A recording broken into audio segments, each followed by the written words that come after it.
శ్రీ గురుభ్యో నమః. శ్రీ మహాగణపతి నమః. వృషభ రాశి వారికి డిసెంబర్ నెలలో సానుకూలమైనటువంటి ఫలితాలు గోచరిస్తూ ఉన్నాయి. గురువు యొక్క వక్రగతి స్థితిలో తను తిరిగి తన యొక్క యథాస్థానానికి రాబోతున్నాడు. డిసెంబర్ 5వ తారీఖున సాయంకాలం 5:20 గురువు వక్రగతి స్థితిలోనే ధనస్థానాల్లోకి రాబోతున్నాడు. తృతీయంలో ఉన్నటువంటి గురువు ఉచ్చస్థానాల్లో ధైర్యాన్ని, సాహసాన్ని, చేయాలనుకున్నటువంటి పని మీద పటుత్వాన్ని ఇవ్వగలుగుతున్నాడు. ధనస్థానాల్లోకి వచ్చినటువంటి గురువు యోగకారకుడు. వృత్తిపరంగా, వ్యాపారపరంగా, ఫైనాన్షియల్గా రిటర్న్స్ రాగలుగుతాయి. అదేవిధంగా వక్ర స్థితిలోనే వచ్చినప్పటికీ ఈ యొక్క నెలలో కూడా ఉండబోతున్నాడు గురువు ధనస్థానాల్లో. తద్వారా వచ్చినప్పటికీ రాశిలో ఉండేటువంటి వారికి ఫైనాన్షియల్గా ఇన్వెస్ట్మెంట్స్లో రిటర్న్స్, కోల్పోయినటువంటి డబ్బు, స్థిరచరాస్తుల విషయంలో కదలిక రావటం అనేది జరుగుతుంది. ముఖ్యంగా ఫైనాన్షియల్గా అప్పులు రొటేషన్ చేసేటువంటి వారు, ఫైనాన్షియల్ రొటేషన్ చేసేటువంటి వారికి లాభదాయకంగా ఉంటుంది. కుటుంబ సంబంధితమైన విషయాల్లో సానుకూలమైనటువంటి ఫలితాలు, కుటుంబంలో ఒకరికి ఉద్యోగం రావటం, వివాహం జరగటం, శుభకార్యాల్లో కుటుంబంలో పాల్గొనడం, మానసికమైనటువంటి ఆనందానికి లోనవ్వటం అనేది జరుగుతుంది. రాశిలో ఉండేటువంటి వారికి గురువు యోగకారకమైనటువంటి స్థానాల్లోకి తిరిగి రాగలుగుతున్నాడు. ఇది యోగకారకమైనటువంటి ఫలితాలు ఇవ్వగలుగుతుంది. లాభస్థానంలో ఉన్నటువంటి శని యోగాన్ని ఇవ్వగలుగుతున్నాడు. ముఖ్యంగా నూతన ఉద్యోగ ప్రయత్న సంబంధితమైన విషయాల్లో కూడా శని యోగాన్ని ఇవ్వగలుగుతున్నాడు. ఈ రాశిలో ఉండేటువంటి వారికి కుటుంబ సంబంధ బాంధవ్యాల్లోనూ, అదేవిధంగా సంతాన ప్రాప్తి గురించి ప్రయత్నాలు చేసేటువంటి వారికి కూడా అనుకూలమైనటువంటి ఫలితాలు పొందగలుగుతారు. ఈ రాశిలో ఉండేటువంటి వారు ఇరుగు పొరుగు సఖ్యత విషయంలో సానుకూలంగా ఉన్నప్పటికీ కూడా కొన్ని జాగ్రత్తలు అనేవి తీసుకోవాలి. ముఖ్యంగా రవి 16వ తారీఖున తను ఉన్నటువంటి 7వ స్థానం నుంచి 8వ స్థానంలోకి మార్పు జరుగుతున్నది. వైవాహిక జీవితంలో మాట్లాడేటువంటి ప్రతి విషయంలోనూ కొన్ని జాగ్రత్తలు అనేవి తీసుకోవాలి. కోపతాపాలకి సమయం కాదు అనేటువంటి విషయాన్ని ఆలోచించి మాట్లాడాలి. ఎవరో ఏదో చెప్పారు కదా అని చెప్పేసి కోపంతో మాట్లాడేటువంటి విషయాలు కొన్ని జాగ్రత్తలు. నిజాన్ని తెలుసుకొని మాట్లాడడానికి ఎక్కువగా ఇంపార్టెన్స్ అనేది ఇవ్వాలి. ఈ రాశిలో ఉండేటువంటి వారు దూర ప్రాంత ప్రయాణ సంబంధితమైన విషయాల్లో, విలువైనటువంటి ఆభరణాల విషయంలోనూ, వస్తువుల విషయంలోనూ, డాక్యుమెంట్స్ విషయంలోనూ, విలువైనటువంటి ఆస్తి పత్రాల విషయంలోనూ, వాటిని దాచిపెట్టుకునేటువంటి వ్యవహార విషయాల్లోనూ జాగ్రత్తలు అనేవి తీసుకోవాలి. రాశిలో ఉండేటువంటి వారికి అష్టమంలోకి శుక్రగ్రహ సంచారంతో పాటు చతుర్గ్రహ కూటమి కూడా జరుగుతున్నది. సప్తమంలో ఉన్నటువంటి చతుర్గ్రహ కూటమి ఏదైతే ఉందో అది అష్టమంలో కూడా మారుతున్నది. దాని యొక్క ప్రభావ రీత్యా వచ్చినప్పటికీ డబ్బులు వేరే వారికి అప్పు ఇచ్చేటువంటి విషయంలోనూ, హామీల సంతకాల విషయంలోనూ, హామీలు ఇచ్చేటువంటి విషయంలోనూ జాగ్రత్త అనేది అవసరం. ఈ రాశిలో ఉండేటువంటి వారికి వృత్తిపరంగా, వ్యాపారపరంగా సానుకూలమైనటువంటి ఫలితాలు అనేవి గోచరిస్తూ ఉన్నాయి. ఇన్వెస్ట్మెంట్స్ పరంగా కొన్ని జాగ్రత్తలు అనేవి తీసుకోవాలి. వైవాహిక జీవితంలో జీవిత భాగస్వామి ఆరోగ్య సంబంధితమైన విషయాల్లో వర్క్ పరంగా ఎక్కువగా స్ట్రెస్ అవ్వాల్సినటువంటి పరిస్థితి వచ్చినప్పుడు సమయానుకూలంగా బ్రేక్స్ తీసుకొని ఉద్యోగపరంగా ముందుకు వెళ్ళాల్సినటువంటి ముఖ్యమైనటువంటి సూచనగా చెప్పడం జరుగుతుంది. ఈ రాశిలో ఉండేటువంటి వారికి సానుకూలమైనటువంటి స్థితిలో ఉన్నటువంటి గురువు యోగాన్ని ఇవ్వగలుగుతున్నాడు. విద్యార్థులు, విద్యా సంస్థల్లో పనిచేస్తున్నటువంటి వారికి సానుకూలంగా ఉంటుంది. అప్పుల విషయంలో, కట్టాల్సినటువంటి డబ్బు విషయంలో నెల చివరికి సమయంలో కొన్ని జాగ్రత్తలు అనేవి తీసుకోవాలి. కట్టవలసిన చోట సమయానికి కట్టాల్సినటువంటి డబ్బు కట్టడానికి దానికి తగిన విధంగా ప్రణాళికను రూపొందించుకోవాలి.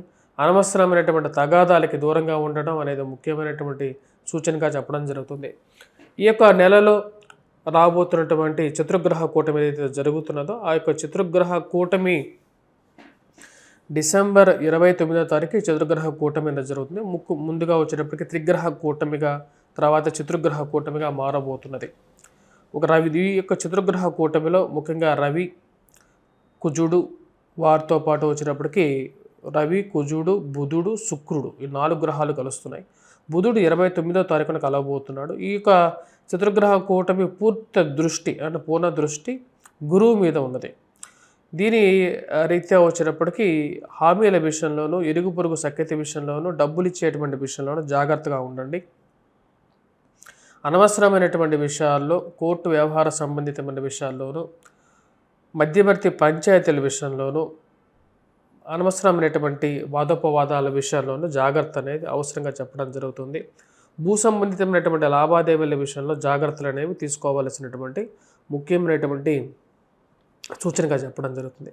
ఈ రాశిలో ఉండేటువంటి విద్యార్థులు, విద్యా సంస్థల్లో పనిచేస్తున్నటువంటి వారికి సానుకూలమైనటువంటి ఫలితాలు కానీ గోచరిస్తూ ఉన్నది. ఈ రాశిలో ఉండేటువంటి వారు ముఖ్యంగా వ్యాపారస్తులకి సానుకూలంగా ఉంటుంది. రొటేషన్ బాగుంటుంది.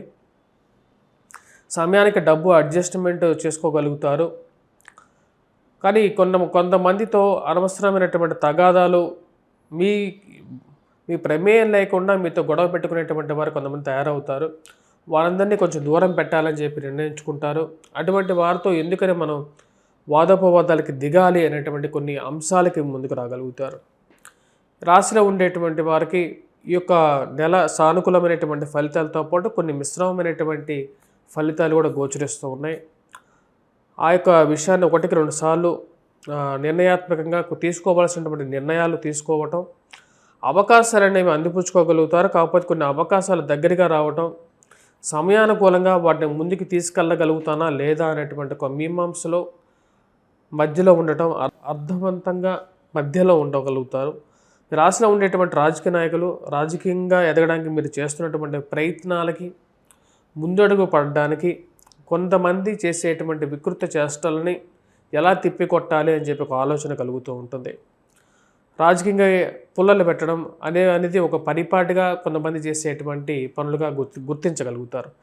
ఈ రాశిలో ఉండేటువంటి వారు ఈ యొక్క నెలలో డిసెంబర్ నెల అనేది చాలా ముఖ్యం. ఈ రాశిలో ఉండేటువంటి వారికి కొన్ని ముఖ్యమైనటువంటి నిర్ణయాలు తీసుకోవడానికి కూడా. ఈ రాశిలో ఉండేటువంటి వారు డిసెంబర్ నెలలో ఎటువంటి పరిహారాలు చేసుకోవాలని చూద్దాం. ముఖ్యంగా ఈ యొక్క రాశిలో ఉండేటువంటి వారు డిసెంబర్ నెలలో వచ్చేటప్పటికి కుజగ్రహ మంత్ర జపం చేసుకోవటం, హనుమాన్ చాలీసా పఠించడం, హనుమాన్ దేవాలయ దర్శనం చేసుకోవటం, సింధూరాన్ని సమర్పించడం. హనుమంతుడికి సింధూరం అనేది ప్రీతిపాత్రమైనటువంటిది. ఆ యొక్క సింధూరాన్ని సమర్పించండి. అదేవిధంగా వచ్చేటప్పటికి సింధూరంతో పాటు ఈ రాశిలో ఉండేటువంటి వారు సూర్యారాధన అనేది కూడా చేయండి. సూర్యారాధనతో ఉద్యోగపరంగా అనుకూలంగా ఉంటుంది. అదేవిధంగా ఫైనాన్షియల్ కన్స్ట్రెంట్స్, ఆరోగ్యపరంగా రికవరీ, వయోవృద్ధులకి ముఖ్యంగా ఆరోగ్యపరంగా రికవరీ అనేది కూడా చాలా ముఖ్యం. కాబట్టి అది కూడా సూర్యుడే ఇవ్వగలుగుతాడు. ఆరోగ్య ప్రదాయకుడు అరుణోదయుడు, అదేవిధంగా ఆదిత్యుడు ఇవ్వగలుగుతాడు. ఈ రాశిలో ఉండేటువంటి వారు వయోవృద్ధులు ముఖ్యంగా వచ్చేటప్పటికి ఈ యొక్క రవి యొక్క స్థితి అష్టమంలోకి సంచారం చేసినప్పటి నుంచి, ముఖ్యంగా సప్తమంలో ఉన్నప్పటి నుంచి కూడా వచ్చేటప్పటికి శరీరంలో ఉష్ణం పెరగడం అనేది జరగడానికి కారకంగా ఉంటుంది. అధికమైనటువంటి వేడికి కారకంగా ఉంటుంది. అదేవిధంగా వచ్చేటప్పటికి ఆరోగ్యపరంగా కొన్ని నిర్ణయాల విషయాల్లో జాగ్రత్తలు తీసుకోవటం, హెల్త్ రిలేటెడ్గా వచ్చేటప్పటికి వాడుతున్నటువంటి అల్లోపతిక్ మెడిసిన్స్ కన్నా వచ్చేటప్పటికి ఆరోగ్య సూత్రాలను ఎక్కువగా పాటించడం అనేది స్టార్ట్ చేయగలుగుతారు వయోవృద్ధులు. ఆ యొక్క చేసేటువంటి ఆరోగ్య సూత్రాల్లో ఈ రాశిలో ఉండేటువంటి వారికి ముఖ్యంగా ఉన్నటువంటి అల్లోపతి మెడిసిన్ కన్నా ఈ యొక్క చిరుధాన్యాల మీద ఎక్కువగా ఇంట్రెస్ట్ కలగటం, అదేవిధంగా ఆయుర్వేదం వైపు మనసు మలడం అనేది జరుగుతూ ఉంటుంది. స్వస్తి.